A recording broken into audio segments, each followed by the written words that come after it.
Welcome to the Wander Podcast. I'm your host, Gracie Hins. If you're new here, we're a podcast dedicated to sharing the stories of the people in the outdoor spaces and places that we all have fun and play and work. And today I am chatting with Izzy. This is Izzy's second time on the podcast. She is the founder of New Mountain Mag, which is a beautiful magazine that tells the stories of the people, once again, outside. And so it's fun because I feel like we have a lot of common threads between the podcast and our own personal interests. And in today's episode, we get into the details of how she went about making edition 2.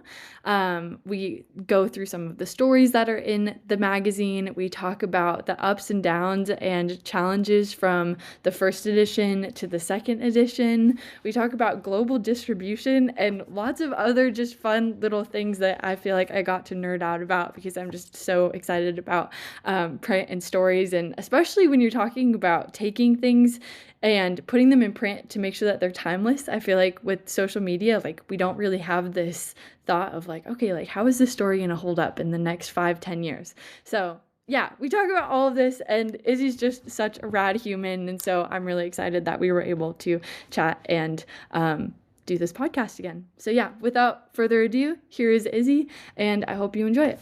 This is fun because I think you're officially the only person that has come back for podcast number 2. I feel like I've meant to like reach out to so many people, and then this is just like the most natural second podcast ever.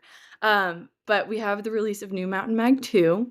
So do you kind of want to give people who have maybe not listened to the first podcast where we kind of dive into like who you are and the origins behind New Mountain Mag 1, just like a little bit of a rundown on what the mag is, and then also what Mag 2 is focusing mostly on.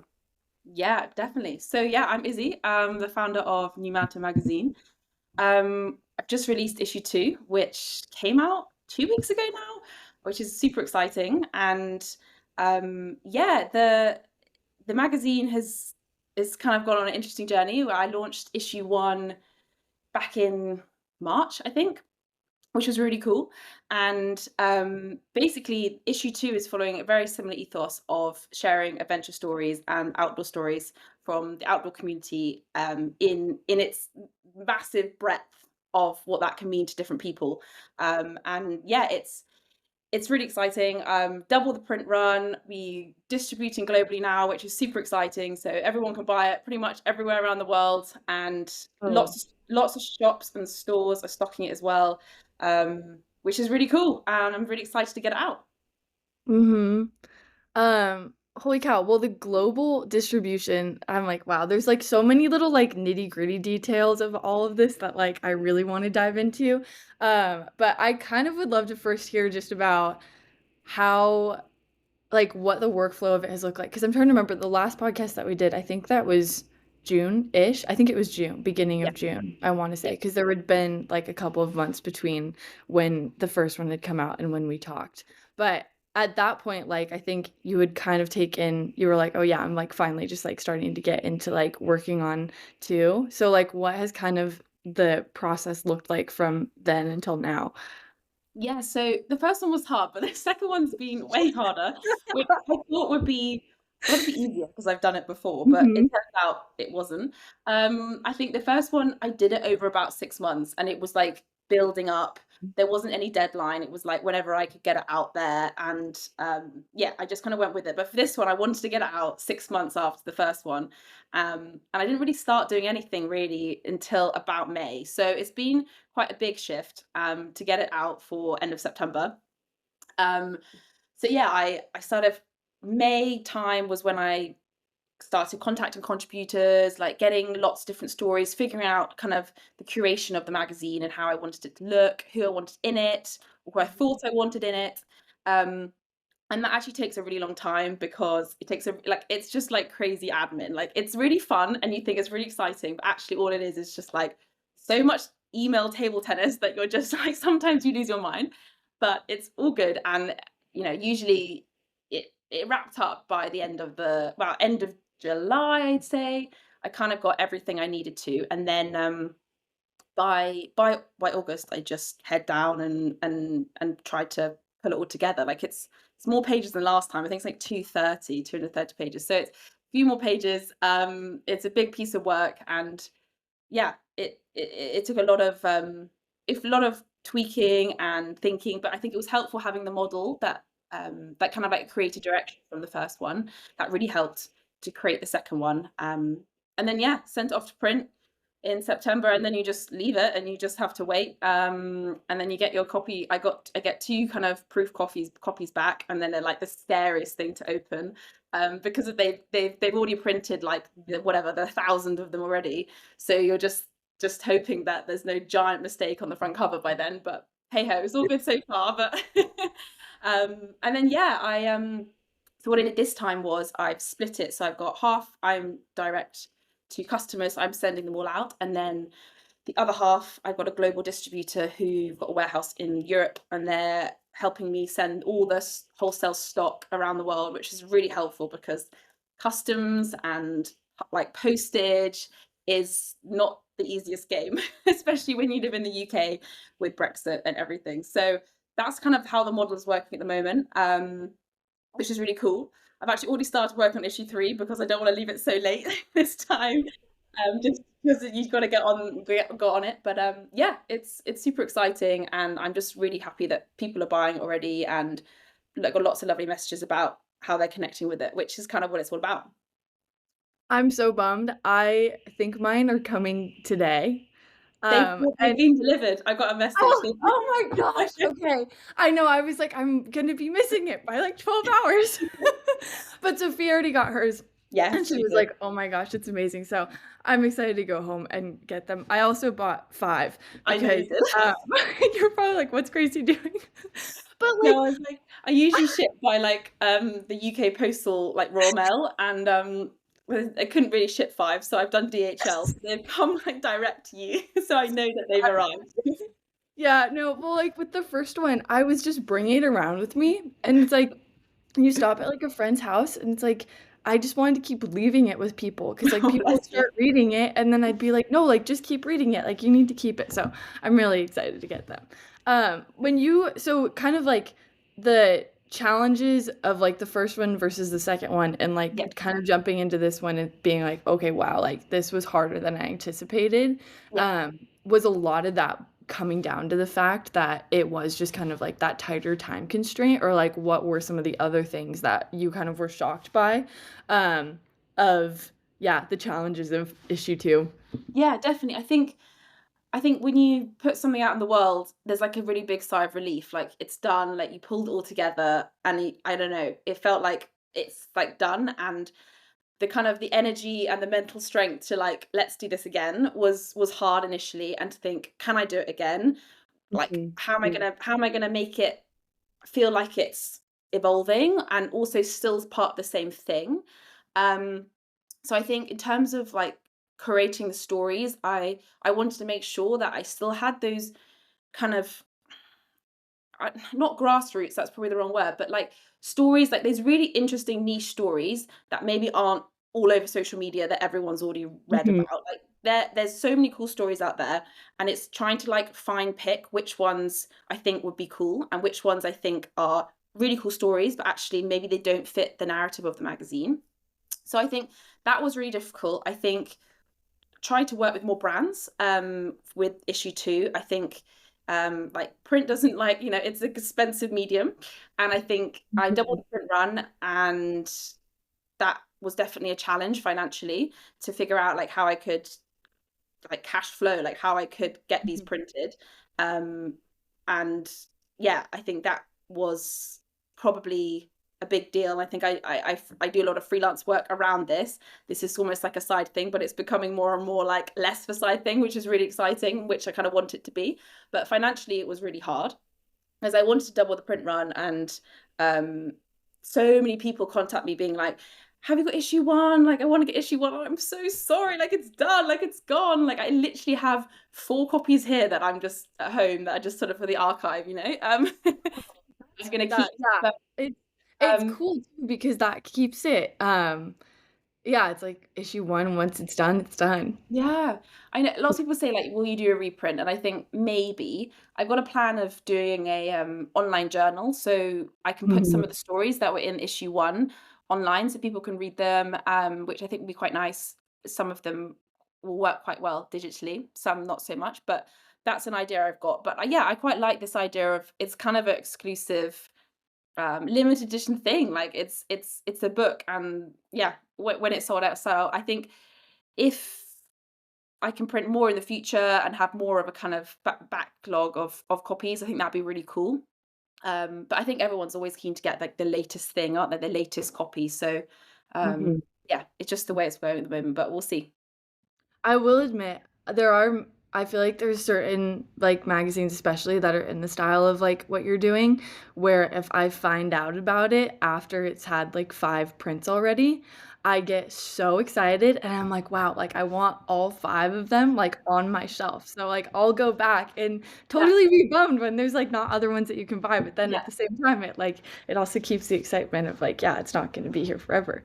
No, definitely. But I agree with you, and I think there is an element of I could reprint because these are not they're not timeless. Like, sorry, they are timeless. There's no real like date. They're not going to feel out of date, these stories, really. And that's maybe it's something to think about in the future. Maybe when I get to kind of a few more issues down the line. But yeah, um, I agree. It's nice to have all of those copies. Like I'm exactly the same. I go, oh, that's so cool, that mag, and then you look at all the other front covers, and you're like, oh yeah, let's get issue 1 and 2, and then you're like, oh, it's sold out, and like yeah. So I get that. Yeah, never say never.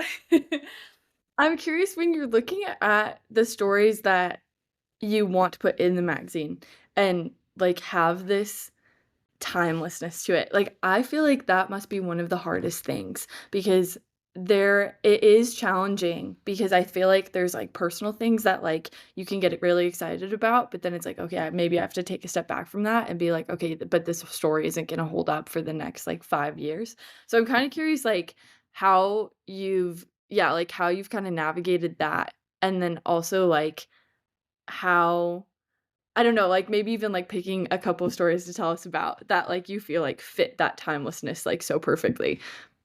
Yeah, definitely. I think so for me when I try and figure out who I want to be in it, I think about activities first. Like I don't want them all to just be bikepacking or all just climbing because I think the whole point of this is like a kind of a collective of stories of different narratives and different activities. So I think I usually think, right, I'm going to try and get I don't know, a clothing brand or someone who makes clothing, for example. So like creatives in the outdoor industry.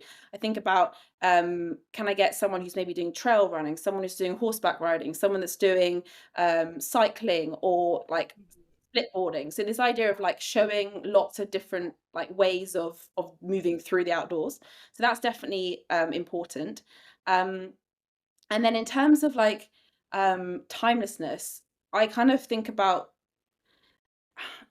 how if it was like in a book, like try and think about like remove social media, remove like brands to a certain extent. Like a couple of these are brand supported, which is really cool, but Mhm. most of them aren't. And I think that's kind of what makes it slightly different. Um, I'm trying to work with more brands as well for issue 3, but in a very organic way, to show that these stories are, you know, like meaningful and they're worth reading. But yeah, I think it's a really hard balance. I've also got an expedition medic in here, which is quite cool. So like showing a different perspective Cool. of like going on an adventure from a Mhm. medic's perspective. So I've also got someone who like a field guide to campsite cooking, like something that we can all do. Like so many of us go camping, and he's got some like fun recipes in here that I share in the magazine. And Yeah. like different equipment you can buy. Like this is not just like I'm going on an expedition. Like there's so many different varies of yeah of different ways to kind of show outdoor culture. And for example, I also try and think about, right, I've got some interviews in there, some photo essays, also kind of like personal essays as well. Like they're really important because I think they're really personal, and Mhm. that really shows through in the magazine. Trip summaries as well. Like got an awesome guy who went enduro riding in the Atlas Mountains, took his film camera, And like I feel like that's a really timeless story as well. Like it's just kind of showing a variety of people and cultures and contexts, that just make a really kind of interesting collective of stories, because all of these you could read online, and um, but I think when you pull them all together, they create something really special. I'm so excited to have this in my hands. Yeah, I think you'll like it. Yeah, oh my gosh. Well, it's just like hearing those 2, it's like, yeah, and that like each of those compliments to what you were doing in the first one and like, oh, they're all just like so different and unique and Yeah, yeah, I do feel like when you put them all together like side by side, it creates like a different yeah, a different element of timelessness in a way. definitely. I think I've got this really cool guy actually who I hadn't heard of it, which Mhm. is kind of why I put it in the magazine. He off-road inline skating. Have you I heard have of it? no idea what that is. Okay. No. So think about rollerblading, okay? Okay. And then think about putting big squidgy tires on your rollerblades. And But then this think is about going down a like mountain really fast. oh my gosh, wait, okay, I'm pretty sure I have seen a video of this, but it's not like the skate ski, it's not like the road rollerblade skate skis. No, they're like you blow Like, them up like a bike tire. It's oh wild. my So for god. example, I got this awesome guy from Austria who's called Bjorn, and so for example, he inline skates off road. So it's kind of like trail mountain biking, like enduro riding, but you're on 2 rollerblades off road. And I just thought that was the coolest thing. And I thought I hadn't heard of it. No one's heard of it, so why not put it in? Like that's something that I think is a really cool like thing to show and to sort of shine a light on, which I think's yeah, such a cool hobby to do. But then you kind of, I've also got someone who went horseback riding across the Italian Alps, like stunning. And I got a lovely book excerpt from one of his new book that's just come out, Oh, which is like that's so different. They're like completely different modes of travel, completely different ways of seeing a landscape. But I feel like they're literally next to each other actually in the magazine. They're one after the other. So yeah. like things like that, I think show that it's yeah, there's so many different ways of being outside. Mhm. When you were just saying the one with the horse, that's like a book excerpt that you put in the Yeah, mag. yeah, yeah. That's really cool too. How did you end up connecting with that guy? Yeah, Like it's a lovely guy called Louis. He actually contacted me. okay. He's just released a new book called In Green, which is beautiful and it's written so beautifully. But yeah, he contacted me being like, "Oh, I love to kind of be in the magazine," and I think his like horseback is such a I don't everyone's well maybe this is probably biased, but like bike packing and all like trail running and bouldering, like all of these main activities, but someone actually going through a landscape on horseback is just beautiful, and I just thought that it was a really lovely lovely piece to have against all these other more kind of adrenaline sports as well. Mhm. Yeah. Well, and for this edition too, were you reaching out to a lot of people or was it kind of like a more even back and forth of people having found you through issue 1 and reaching out? Good question. I would say about 50-50. Um, Mhm. Loads of people contacted me and I tried my best to get back to them, but Mhm. it's not it's hard being on the other side because I've been on the other side so many times contacting, brands and people and but I do my best to get back to everybody. But yeah, I'd say mixture. A lot of them were people coming to me being with ideas or with adventures that they'd already been on, and then a lot of Yeah. it was also me kind of contacting people. For example, this guy who does the inline skating, like I was like, this is so cool, like let's shine a light on this. So yeah, it was a nice mix, and I think it's really exciting when people email me or contact me on Instagram and have this cool thing that they want to share. Like it's lovely, it's so lovely that they think that they yeah, that they the magazine represents that to them, and it's really cool. So, yeah, I always try and get back to people if I haven't, I will. Yeah, I mean, it's a tough balance too of like yeah, it's like keeping it like having that kind of like storyline throughout though of like, okay, if you do have like so many people reaching out, it's like, okay, how do you take like all of these different stories and piece them into like one edition? And I know like because you had talked about doing like more of the newspaper thing. What Yes. happened with that? Okay, so I was gonna say it was called the New Mountain Times. Yes. It's still TBC. Basically, I did an open call to people who wanted to submit an article about an adventure that didn't go very well. Anyway, they were so random. They were so random, and I haven't figured out how I'm going to put it together yet. That's where I'm at. I think it's a really fun idea. Um, but some of the stories just don't feel like they're even like the caliber of them. I don't know. I feel like I just need to figure out how it's going to look and what the kind of purposes of it. And maybe it's a digital thing, maybe it's a print thing. But yeah, I kind of was busy with issue 2 and it's kind of taken a back seat. But yeah, it's still in the works, but it TBC. Maybe. Yeah, yeah.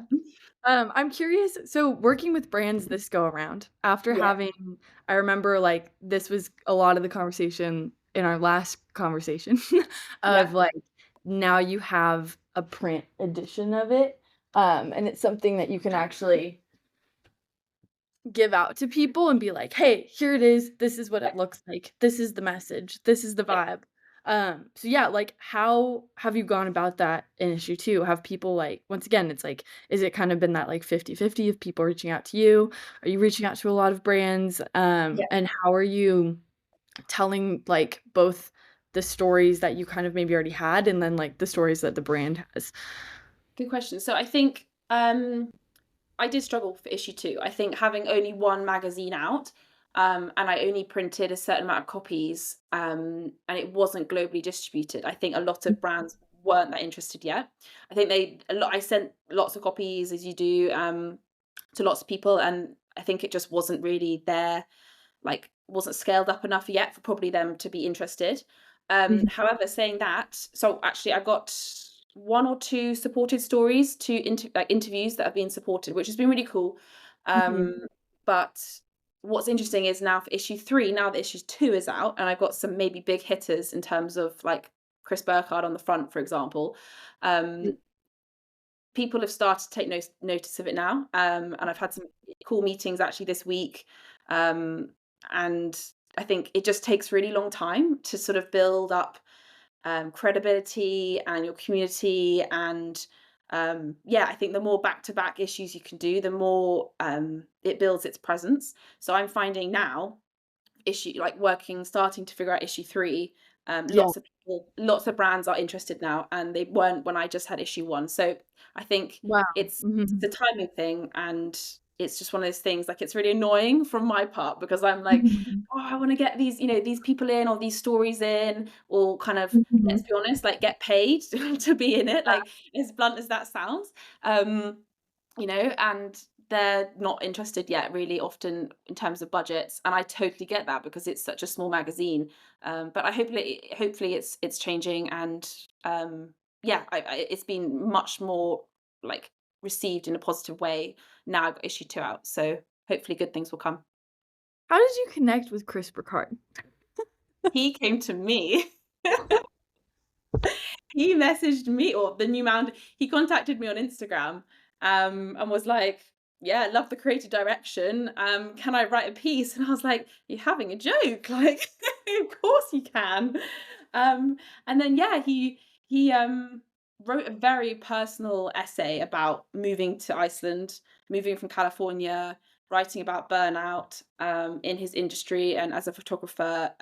Yeah, it's stunning. It's got lots of film photography in of his kids and his family and kind of what is important to him. And I think Mhm. it's a really interesting piece because it's not just like a classic Chris Burkard adventure at all. It's a personal narrative about what we all feel like in different parts of our lives. And it's obviously Yeah. he's an adventure photographer, but he's yeah, done it in a way which I think we can all connect to, and it's lovely. Wow, that is a testament to how cool it is. That is so like, wait, when you got that message, what happened? I'm like tearing up like, thinking I could about not this. miss it because if you think about it, it was like an indie print mag, issue 1, I printed 500 copies. Like it's tiny, let's be honest, in the global world of like adventure and the outdoors compared to all these other big magazines. Like New Mad to Mag is small, like that, and yeah, it's growing, but especially after issue 1, like it's small. And the fact that he thought he liked the creative direction, which was really cool, and he loved the design of it. Um, and the fact that he wanted to share something so personal in such a new magazine, like, was the best feeling ever because it just made me feel like this thing is worth something, and it made me believe in it even more because if someone like him wants to be in it, it was just like the biggest boost, and it really gave me lots of energy for issue 2 and made me really excited because I think if someone like him sees some value in this, then other people will. That's so cool. That's so cool. Yeah, and the picture on the front looks so good too. That Yeah. was I don't know what it is, but front covers are the most horrible thing to decide. Like, the sleepless nights I have over a front cover is insane. So issue 1 was probably the hardest because I wanted to try and reflect what was in this magazine, and I think I did that in the end with this messy boot, so Mhm. of your car, just with all of your kind of climbing gear and like hiking gear and lovely analog photo. And I've had so many people love that front cover that it was really hard to then be like, oh, I'm going to do issue 2, and I wanted to try and Mm. kind of get the same aesthetic, and I think I almost wanted to put Chris on the front just because of how personal his essay is in this magazine, to almost say thank you because I didn't want it to be hidden because not obviously he's such a famous guy, like we all know that, but it was more to show like thank you, like this is awesome. And that photo also I think reflects a very similar aesthetic of a backpack. Mhm. You've got, I think he's got like canoe like equipment with him. He's got hiking boots around his neck. He just looks like in his element, and I think that's, yeah. Regardless of him being a famous person, I think it's a good representation of just having fun outside and like that Oh, really totally. kind of tired feeling at the end of a trip, but you've had a great time, and I think that reflects on the front. Yeah, I think it does. And it kind of does have the similar vibe of like, okay, here's all of my stuff and like Yeah, a little bit ambiguous of like what yeah. kind of like trip or expedition somebody's going on. Yeah, no, Mm. exactly. And it's quite nice that it's an analog photo as well because Mhm. it's so crazy the amount of analog photography in both issues. I think there's probably Mm. about 50% of taken on film cameras, which I kind of think is crazy because like I know everyone is like loves film, and I'm one of those people that spends half their bank account on developing film and buying rolls of Kodak, but like it's quite cool that people still love it. And I think it kind of fits really well with this magazine, and like the nice rough paper, um uncoated stock works really nicely with the warm colors of analog. So yeah, it's really cool, and I love it when people submit analog photos. The only thing I hate is when it's just not high enough quality and it's so stressful trying to make an analog photo that's been scanned really low. Try and make it high enough Yeah. quality, but yeah, there's ways around, but yeah. Well, it's cool too because I feel like it's like I love film, but if I have to grab, like more than two cameras, it's like my film camera is so heavy.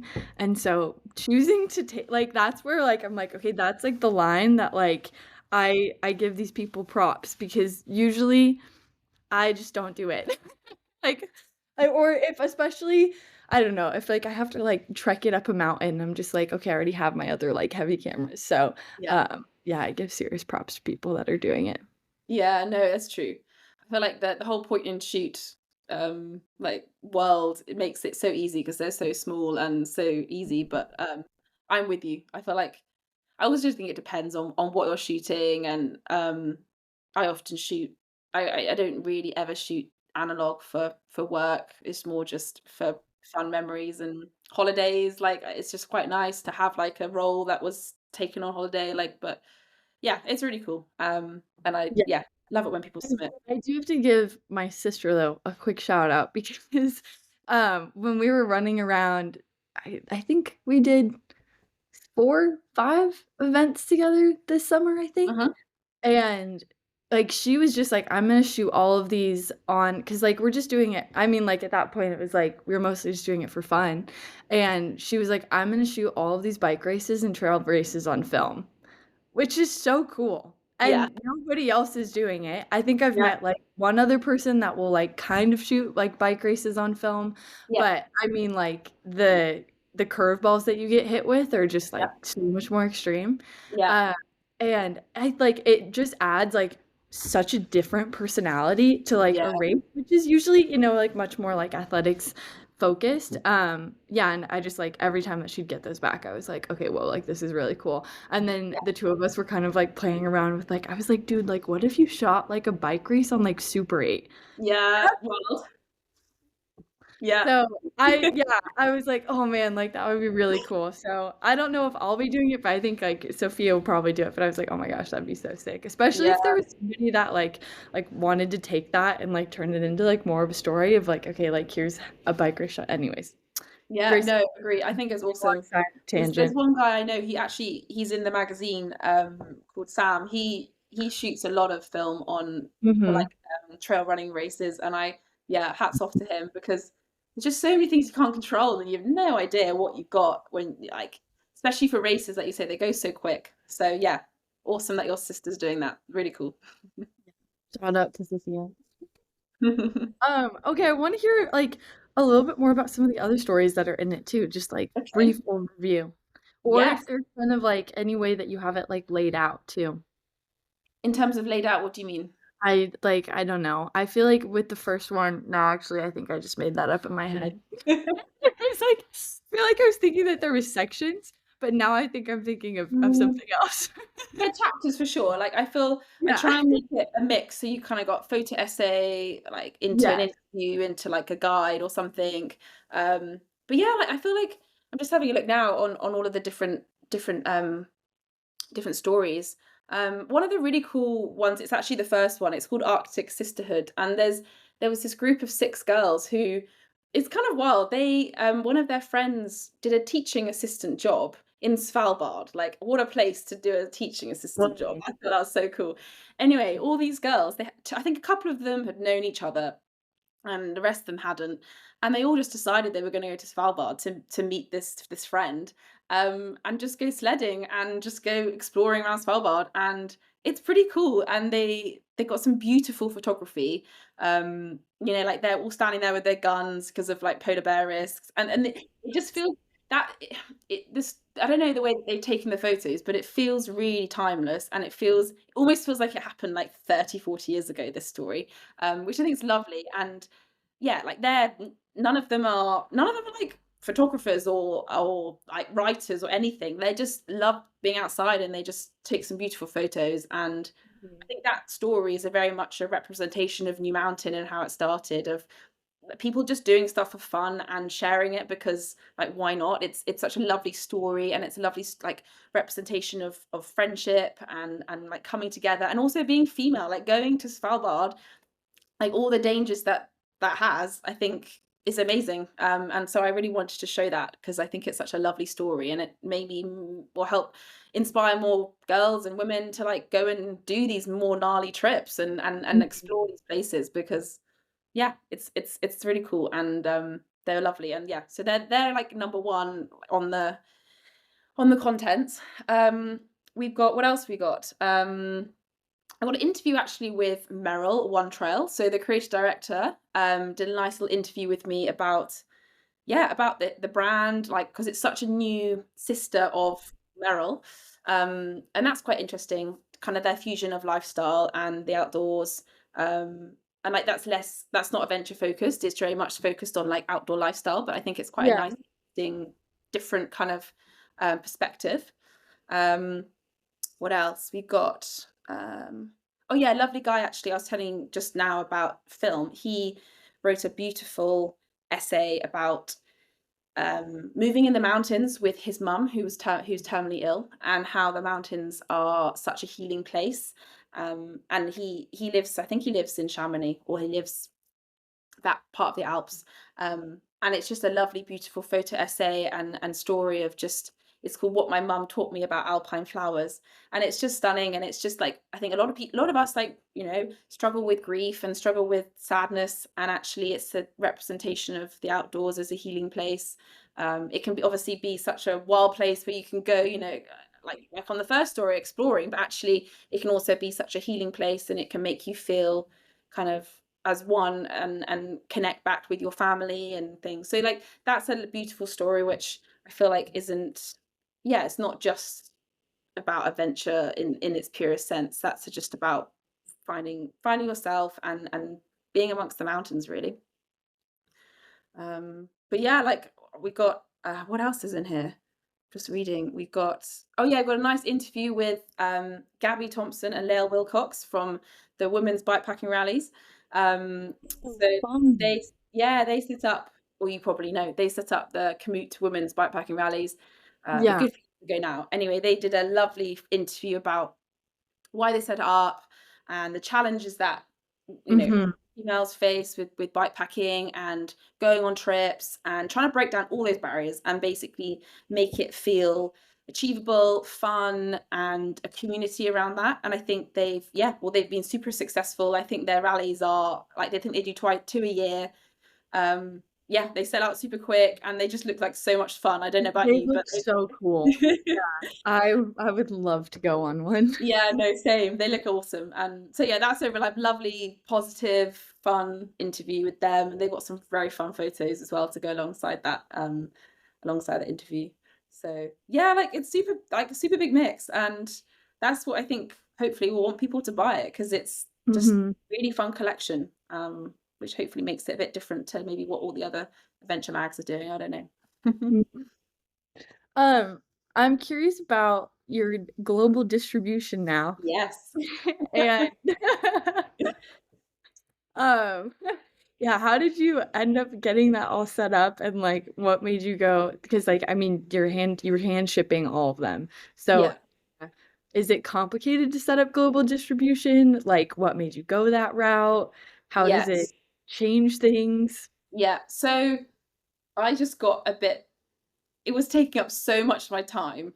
So Hmm. firstly, doing the direct orders to customers is one thing, and then doing wholesale and trying to get your magazine into shops was tricky, and trying Hmm. to ship them was the worst thing, of like someone ordering 20 mags and I haven't got the right box for that, so I've got to go and order a cardboard box. Or like the shipping, like customs charges to Spain or something were just crazy, Hmm. and then they send them back to you and you're just like, oh, they sent me back 20 mags, and I'm like, it was just a logistical nightmare. So I actually, so they're called R and Ollie, and they reached out to me. Actually, they distribute lots of global magazines. They're a big organization. And so what I did is basically I print them in Europe, and then they just go straight to their European distribution hub, literally from the printers. Um, and then they basically ship them out to stockists, so different wholesale shops and stores and brands. They have a newsletter equivalent, I guess, that they share to all of their members that sign up. So if you're a shop or a store, and then they just basically, people decide, like brands and shops decide how many they'd want to stock, and then they ship them out for me. So I literally have nothing to do with it, Wow. but they Yeah. do take a big bit of a hit, and that's Yeah. what you like have to sign up for. But like the logistical issues I had are, well, and are like, were crazy. So it's definitely worth it. And it's cool. And I think the retail shops love it when they work with the distributor, because it's super easy for them. It's streamlined. Hmm. The system's set up for that. So I think, yeah, if anyone's like thinking whether they should do it, like do it. It's good. There's other models that I think are coming up now, for like basically to get better deals for if you're a publisher. But yeah, I think it's an old school method, but it still works, and it's been really helpful getting issue 2 out. I think most of them have got to Europe now, and then issue 2 should be in the UK in like a week or two. And it's things like, for example, there's a stockist in Australia and a stockist in New Zealand that want to stock New Mountain, which is awesome. I can't get it there, so they have a hub in Sydney that they can just send a whole load of mags to, and then yeah, they can just be shipped on, which is really cool. did you have a number of how many stores you're in, or is that something that it kind of like ebbs and flows with the rest of the Yeah. year of like if they're like, okay. So I think issue one, I had about 12 to 15. Most of them are UK based. I think I've got at Right. least 30 at the moment, which is cool. I try and update the website, which has like a nice little map, and you can kind of click where it stopped. I kind of want to get kind of enough in Central America and like parts of Europe, so people don't have to pay for the shipping if they don't want to. They can buy it from a local shop, which is cool. Mhm. And like I think that's what as a I don't know, when I growing up, like for me, I used to love going into shops and seeing interesting publications or coffee table books, and they were always in interesting places. So I think having New Mountain in those indie shops is really important, because I feel like that's the sort of person who might actually pick it up and might buy it. So Totally. yeah, I think yeah, the list is growing, and I'm always keen to hear if people want to stock it, and I always try and figure out a way, because even if it's just a couple of copies, you know, you never know who's going to pick it up and get inspired, and yeah, I want to share it with others.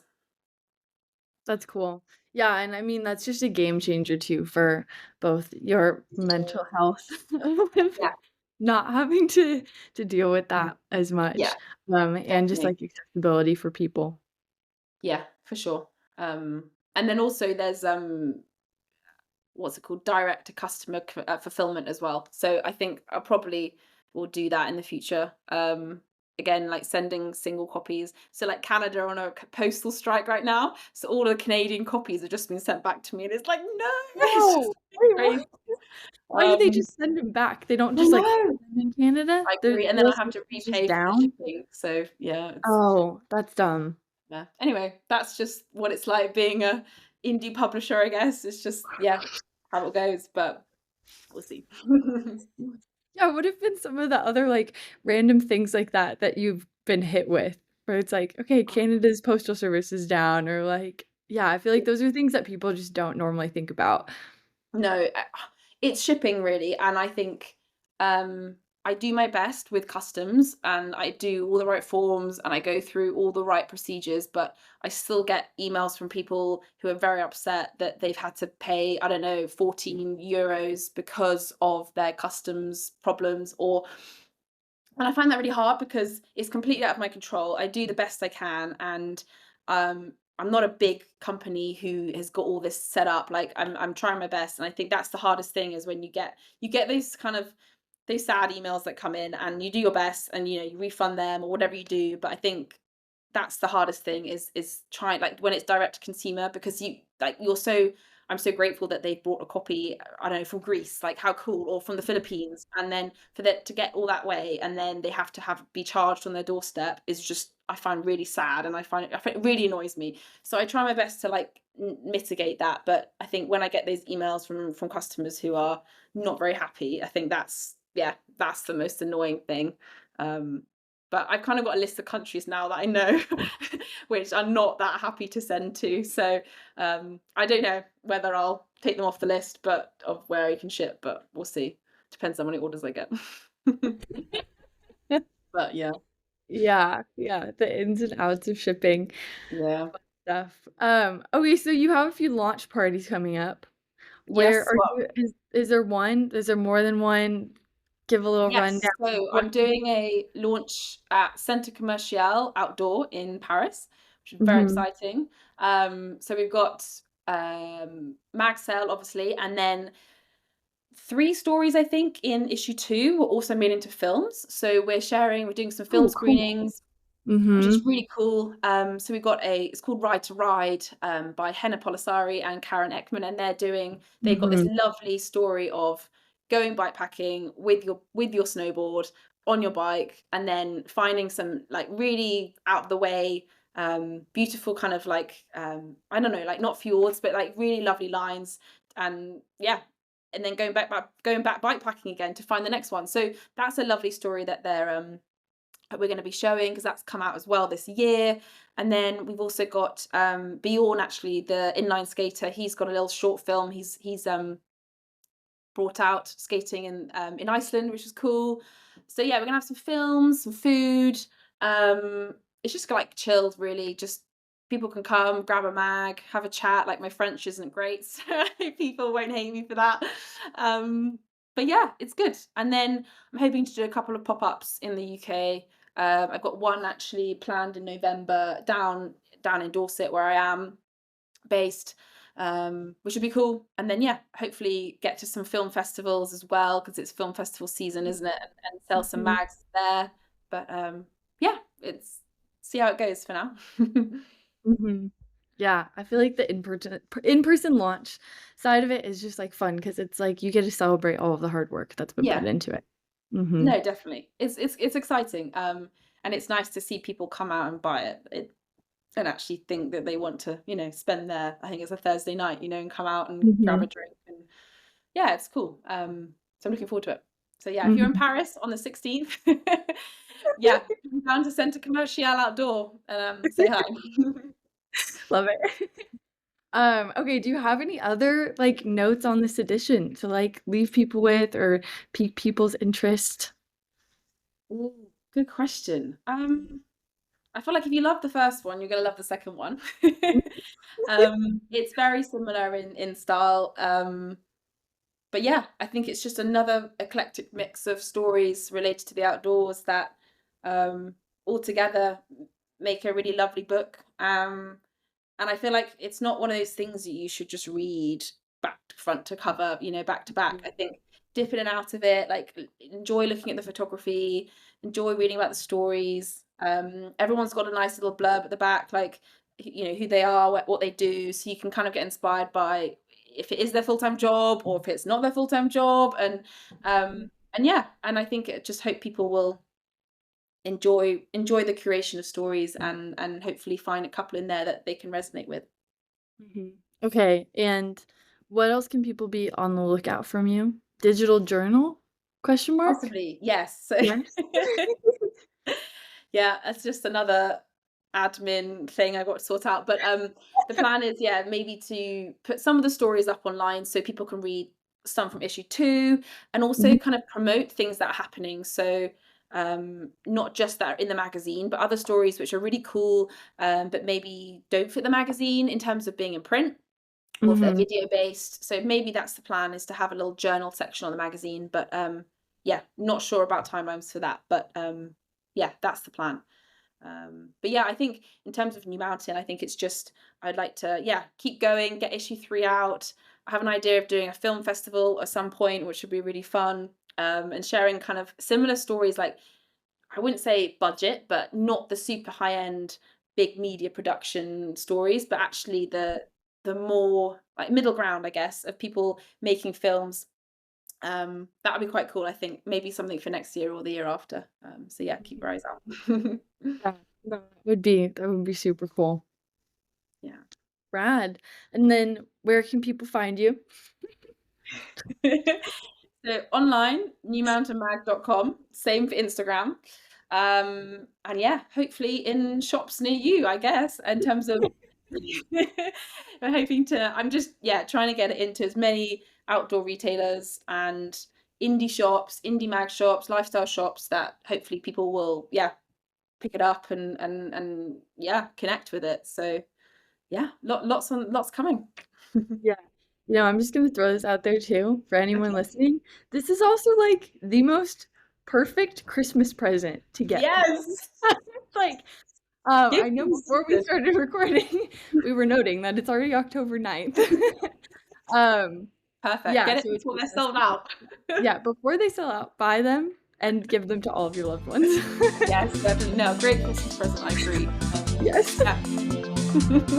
Thanks so much for tuning in today. I hope that you enjoyed today's episode. And if you could leave us a review on Spotify or wherever it is that you're listening to your podcast, those reviews go a long way as a small podcast. So much appreciated. Make sure to check out newmountainmag.com and follow Izzy on Instagram. Follow New Mountain Mag on Instagram. She just has the most beautiful content that comes out. So make sure to just hit her with a follow on all of those platforms. platforms. And if you don't follow Wander, we're currently Wander Studio. We're kind of in the middle of a potential Instagram handle rebrand. So stay tuned. But also, we're coming up on a year of Wander, which is crazy. The first podcast episode came out of October 14th, 2024. So yeah, shoot me a DM on Instagram or an email or anything if there's anybody that you'd like to hear on the podcast. Yeah, thank you for being here, and I hope that you have a lovely rest of your day.